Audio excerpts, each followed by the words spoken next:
Service around me আপনার পরিধি এবং আপনার কমিউনিটির মধ্যে আপনার ব্যবসা শ্রীবৃদ্ধি করতে এবং যোগাযোগ স্থাপন করতে সাহায্য করে। সার্ভিস অ্যারাউন্ড মি এমন একটি প্ল্যাটফর্ম যেখানে যে কোনো ব্যবসায়ী, সার্ভিস বিক্রেতা, পেশাদার সে তার সার্ভিস প্রোডাক্ট এখানে লিস্টিং করতে পারে সম্পূর্ণ বিনামূল্যে। আমাদের মাধ্যমে আপনারা যে কোনো সার্ভিস পেয়ে যাবেন, সেটা আপনার বাড়ির যে কোনো ছোট ছোট কাজ থেকে শুরু করে একেবারে প্রফেশনাল অ্যাসিস্ট্যান্ট পর্যন্ত, তাও আবার আপনার এলাকার মধ্যেই। এর মূল উদ্দেশ্য হলো স্থানীয় এলাকায় বিভিন্ন ধরনের সার্ভিস প্রোডাক্ট বা পেশাদারকে খুঁজে পেতে সহায়তা করা ও তাদের সঙ্গে যোগাযোগ করিয়ে দেওয়ার সুযোগ সহজ করা। সফল ব্যবসার জন্য 3টি সহজ ধাপ: register your business, service, product listing, then start your growing. আপনার প্রয়োজনে নির্দিষ্ট পরিষেবা বা প্রদানকারী খুঁজে পেতে সাহায্য করার জন্য এখনই রেজিস্টার করুন আমাদের ওয়েবসাইটে। তখন ছিল না, ঘন্টায় বাইরে ছিল, সেইখান থেকে যোগাযোগ করে সব। তাই আমার মনে হলো তাকেও একটু অবশ্যই ভালো। এই হচ্ছে কর্ণাটকের স্বাস্থ্যমন্ত্রী দীনেশ গুন্ডু রাওজি।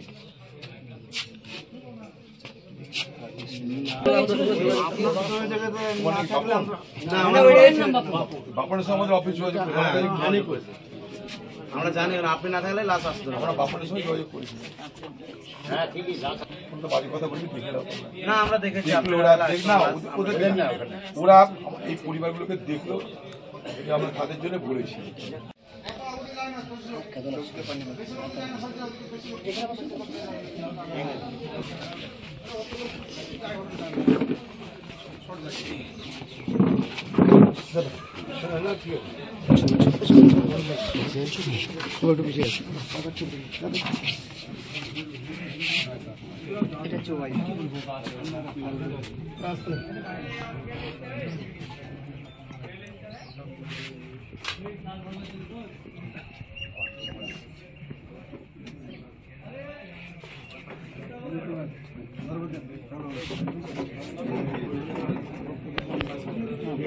দেখা করতে চললো কিছু। Good morning. Morning. See, the reason behind calling you is that now I am visiting those members of the helpless family. For them you have done a not only lot, it is beyond description. And I thought it prudent to at least to witness you in these villages. They are all the poor people are assembled over here, and still they are, recalling the cooperation that you have made to them. You have rendered the cooperation to those helpless families. It is really beyond appreciation. So I got courage to call you in front of them. If you are free now, then I will have your own, bird's eye view of what is the actual situation right now. Hovering in this area, a number of families have lost their nearest and dearest one. Yes. So are you free? Can I switch off? Can I switch on to? Okay. আমি না যে কর্ণাটকের যে মন্ত্রীটা এতটা করেছে, তাদেরকে একটা just এই যে ইনি হচ্ছেন কর্ণাটকের সেই দোষ member they are the bereaved members. See, young aged ladies, all are sobbing profusely, but they are still recalling your generous and sincere cooperation towards them. See, this is the village, very poor village, and most the youths here are unemployed, and they are simply registering their name as a migrant workers, and they are compelled to eke out their life by working in your state and in other states in India. So I thought it prudent to get yourself acquainted with the villages and their families. It is nothing but a tribute to your cooperation also.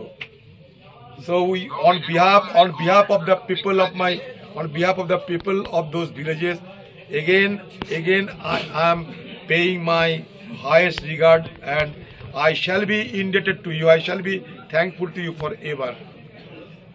No, Adilji, no problem. Anything further, any other assistance Okay, needed, please let me okay, okay, okay, okay. Thank you, thank you, thank you. বাবু বাচ্চা এদিকে বেরিয়ে চলে আসবে।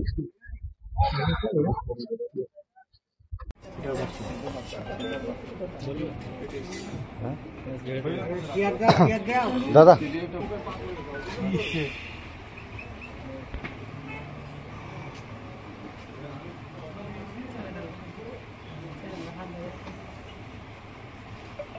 শেষ কবে বাড়ি এসেছিল? না, শেষে কবে এসেছিল বাড়ি? ওদের যাওয়া মোটামুটি 3.5 মাস তো হয়েছে। 3.5 মাস তো যাওয়া হয়েছে। 3.5 মাস যাওয়া হয়েছে, বেশি দূর যায়ও না। বাচ্চাটাকে দেখে গেছে। এর বয়স তো 11 মাস করে। তো এই ফোনে যেটা বলছিল এই আমার ছেলে বাচ্চার কি হবে এইভাবে বলছিল ছেলে। পরে গেলাম না ব্যাপারটা যে গার্জেন লাগবে তার ডাক্তার শঙ্করাপ্পা বলে একজন ছিল, সে ওনাদের দেখলো, ওদের ডাক্তার ছিল শঙ্করাপ্পা। এইটাও ভাই ও ছিল সব ওই অন্য জায়গায় কাজ করতেও করে সব চেন্নাই ছিল। ভয় ছিল বোম্বে কথা যে মুর্শিদাবাদ জেলায় পরিযায়ী শ্রমিকরা বারবার বাইরের রাজ্যে গিয়ে নানা বিপদের সম্মুখীন হচ্ছে। কখনো বাঙালি অবাঙালির নামে, কখনো অনুপ্রবেশকারীর নামে। এসব আমরা শুনে অভ্যস্ত এবং চলছে, এগুলোকে মোকাবেলা করতে হবে, আমরা করছিও মোকাবেলা। পশ্চিমবঙ্গের সরকার তাদেরকে বারবার বলেছিল যে পরিযায়ী শ্রমিকদের জন্য পরিচয়পত্র প্রদান করা হোক, যাতে বাইরের রাজ্যে তাদের বিপদ আপদ হলে তারা সহযোগিতা পেতে পারে। এক, যে সমস্ত বড় বড় রাজ্যে পশ্চিমবঙ্গের পরিযায়ী শ্রমিকরা বেশি পরিমাণে কর্মরত, সেই সমস্ত রাজ্যের যে রাজধানী, সেই রাজধানীতে অন্তত একটা করে লিয়াজো অফিসার অর্থাৎ তাদের সঙ্গে সম্পর্ককারী অফিসারের নিয়োগ করা জরুরি। ছোট একটা উদাহরণ, গত কয়েকদিন আগে ব্যাঙ্গালোরে এই মুর্শিদাবাদ জেলার যারা পরিযায়ী শ্রমিক তাদের মধ্যে 9 জনের অগ্নিদগ্ধ হয়ে সিলিন্ডার ফেটে গিয়ে মৃত্যু হলো। সে ভয়াবহ মৃত্যু। তাদের পরিবারের লোক জানে না কোথায় যেতে হবে, কি করতে হবে। কোনো রকমে আমার সঙ্গে তাদের সম্পর্ক হলো। আমি সঙ্গে সঙ্গে মুর্শিদাবাদ জেলায় যিনি আমাদের এখানকার ডিএম ছিলেন মঞ্জুনাথা প্রসাদ, আমি তার সঙ্গে যোগাযোগ করে সেই সমস্ত পেশেন্টদের ব্যাপারে খোঁজ খবর নেওয়া শুরু করলাম। ভিক্টোরিয়া হসপিটাল শঙ্করাপ্পা ডাক্তার, তিনি বললেন 80% পুড়ে গেছে। প্রেসক্রিপশন পাঠালেন আমার কাছে। স্থানীয় তৃণমূলের নেতা নেত্রীরা তারা জানলো, শুনলো, বুঝলো, দেখছি দেখবো করলো, ততক্ষণে মৃত্যু হয়ে গেল। মৃত্যু হয়ে যাওয়ার পর তাদের মৃত দেহ আনার জন্য তাদের দাবি, সেই মৃতদেহ নিয়ে আসার জন্য সরকার কোনো তৎপরতা দেখালো না। রাজ্য সরকার কমসে কম ডেড বডিগুলো নিয়ে আসার চেষ্টা করার দরকার ছিল, যাতে তারা তাদের গ্রামে, হিন্দুরা শ্মশানে, মুসলমানরা কবরস্থানে যেন তাদেরকে অন্তত শেষকৃত্য করতে পারে।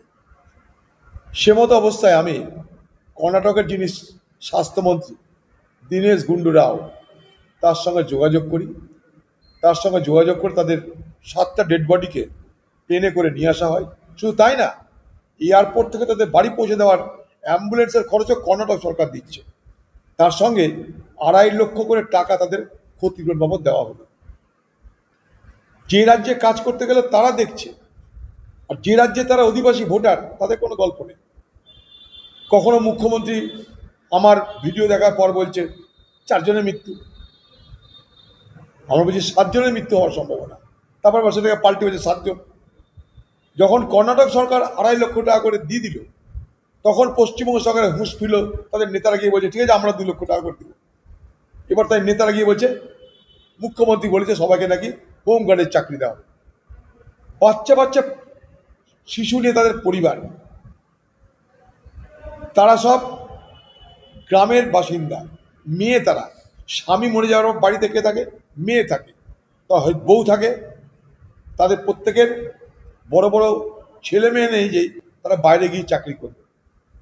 তাদের বাচ্চা, ছোট ছোট বাচ্চা, সবে বিয়ে হয়েছে কি 1-2-3 বছর বিয়ে হয়েছে, তারা কাজ করতে গেছে, কারণ এখানকার যুবকরাই কাজ করতে যায়। এবার তাদের ঘরের বউদেরকে, যারা ঘরের বাইরে কিছু চেনে না ভালো মতন, তাদেরকে বলছে এবার হোমগার্ডের চাকরি দেবে। কোথায় হোমগার্ডের চাকরি দিবে? শুধু ট্রাক ধরতে হবে, বাস ধরতে হবে, পয়সা কামাতে হবে, আর কি হোমগার্ডের কাজ আছে? তাই আমি পশ্চিমবঙ্গ সরকারের কাছে দাবি করব, সেই সমস্ত মৃত পরিবারের পক্ষ থেকে যে যদি দিতে হয় আপনি তাদেরকে স্থায়ী কর্মচারীর সুযোগ দিন।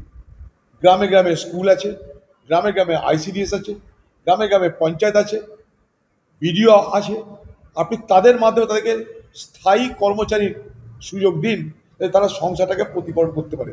বড় দুরবস্থা আমি দেখে এলাম, 7-7টা পরিবার, বড় দুরবস্থা। তাদেরকে হোমগার্ডের চাকরি দেওয়ার নামে তাদের সঙ্গে আমার মনে হয় উপহাস করা হচ্ছে। এই উপহাস না করে যদি দিতে হয় তাহলে তাদেরকে স্থায়ী কর্মচারী হিসাবে কাজ করবার সুযোগ দিই, যাতে তারা তাদের সন্তান সন্ততি পালন করতে পারে। এটা পশ্চিমবঙ্গ সরকারের কাছে আমার দাবি, তৃণমূল সরকারের কাছে আমার দাবি। পরিযায়ী শ্রমিক তারা আমাদের বোঝা নয়, তারা আমাদের সম্পদ, এটা মাথায় রাখবেন। পরিযায়ী শ্রমিকরা বাইরে যায়, রোজগার করে, সেই টাকা তারা বাড়িতে পাঠায়, বাড়ির লোকরা সেই টাকায় খরচা করে স্থানীয় বাজারে, স্থানীয় দোকানে, তাতে আমাদের অর্থনীতির সুবিধা হয়। এইভাবে পরিযায়ী শ্রমিকদের মৃত্যুর পর হোমগার্ডের চাকরি দেওয়ার নামে উপহাস না করে যদি দিতে হয় তাদেরকে স্থায়ী চাকরির ব্যবস্থা করবে। এটা হলো আমার কথা। এবার